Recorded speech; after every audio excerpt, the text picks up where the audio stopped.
किसान भाइयों नमस्कार। किसान भाइयों, जो हाल ही में हमारी बरसात हो रही है, कई ज़िलों में बरसात हो रही है और बहुत ही तूफ़ानी बरसात थी। हवा भी चल रही थी। हवा के साथ साथ जब बरसात होती है तो बहुत सारे गन्ने गिर जाते हैं। किसान भाइयों, सबसे बड़ी बात यह है कि मैंने इस खेत की बंधाई तो करवाई थी। सिंगल बंधाई में गन्ना हमारा बंधा हुआ था और कैंची बंधाई में हमारा गन्ना बंधा हुआ था।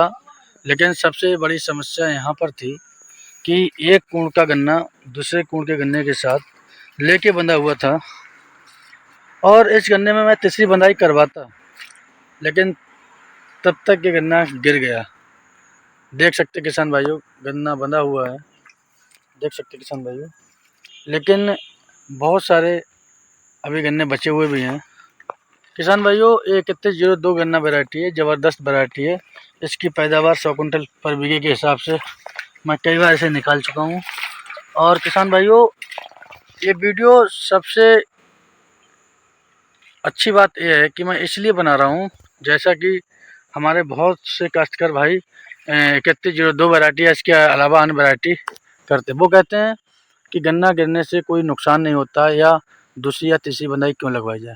जब हम कूण से कूण की बंधाई करते हैं, कैंची बंधाई जिसे बोलते हैं, तब वो लगभग 60% हवाओं का झोंका जो आता है बरसात के साथ, उसे सहन करने की क्षमता रखता है।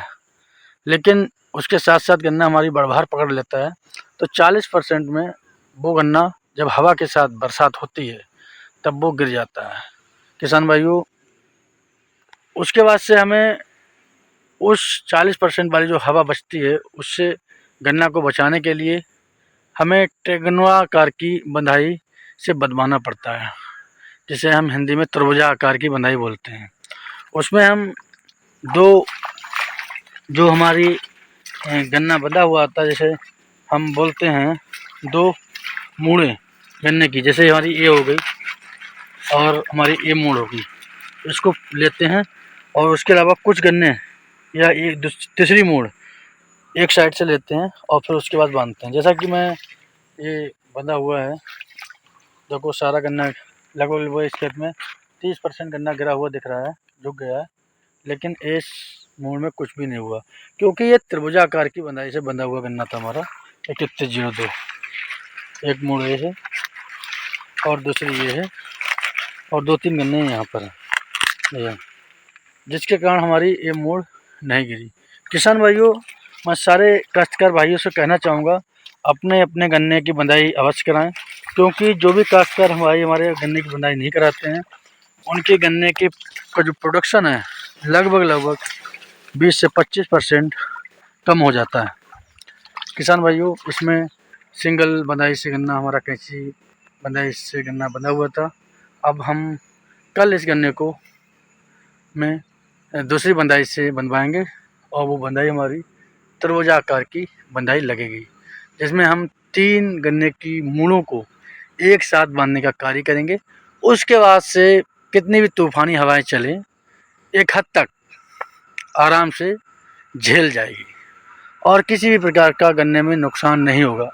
क्योंकि जो बंधे हुए गन्ने होते हैं किसान भाइयों, वह हमारे बीज के लिए बहुत ही ज़रूरतमंद गन्ने होते हैं, क्योंकि उन्हीं गन्नों की से हम मार्च में जब बुआई करते हैं तो वही गन्ने अच्छा जर्मिनेट भी हो पाते हैं। इसके साथ साथ उनका अच्छे से फुटाव भी हो पाता है और अच्छा बीज के रूप में भी देखे जा सकते हैं। किसान भाइयों, अब मैं कल तरबूजा आकार की बंधाई से गन्ना को बंधवाऊंगा। फिलहाल मैंने अभी आपको दिखाने का प्रयास किया कि ऐसे बंधाई करते हैं, और जब मैं कल बंधाई करा रहा हूँगा तब भी मैं एक वीडियो बना के ज़रूर डालूँगा, जिससे हमारे बहुत से काश्तकार भाई वैसी बंधाई कराएंगे और गन्ने को अच्छे से अच्छा प्रोडक्शन निकालने में सफल होंगे। किसान भाइयों, जैसा देख सकते हैं ये हमारा गन्ना इसमें 10 फीट पड़ चुका है और अभी हम जब तरबूजा आकार की बंधाई इस गन्ने में लगवाएंगे तो इसमें हम गन्ना 15 फीट गन्ना ना कि अगोला सहित, ओनली गन्ना अगोला सहित कम से कम 18 फीट का गन्ना होगा और तब जाके ये गन्ना लगभग 80 कुंटल पर बीघा के हिसाब से निकलता है। बहुत से काश्तकार भाई हमारे ज़बरदस्त गन्ना करते हैं, लेकिन वो गन्ने को रोकने में विफल हो जाते हैं, जिसके कारण उसकी लंबाई बढ़ाने में विफल हो जाते हैं, जिसके कारण उनका प्रोडक्शन घट जाता है। इन सारी बातों पे कल की वीडियो में हम काश्तकार भाइयों से बात करेंगे। धन्यवाद।